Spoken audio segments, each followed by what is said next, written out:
जिला reporter dam शोर Mohammad Safar Sewani home and rights production form Pakistan तालके सेवण जी तंजीम के मरकजी चेयरमैन महबूब जां खिलाफ कूड़े केस में नालो शामिल करण खिलाफ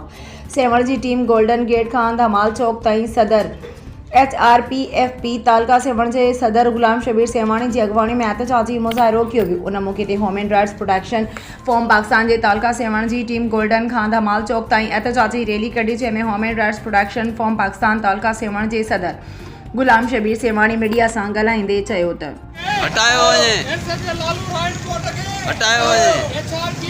जिंदाबाद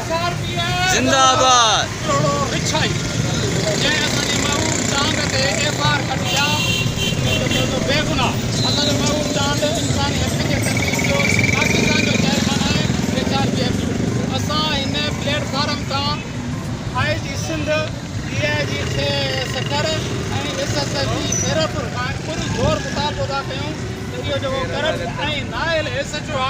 गुलाम अब्बास कलोड़ो जो लालू कोट जो SHO आहे उनखे हिकदमि हटायो वञे, उनजे पोयां इंक्वायरी रखी वञे ऐं जीअं असांजे महबूब जाम साहब खे उन केस कयो आहे FR में नालो न आहे उहो पूरो सम्झो वञे ऐं उनजी इंक्वायरी कई वञे। असांजे न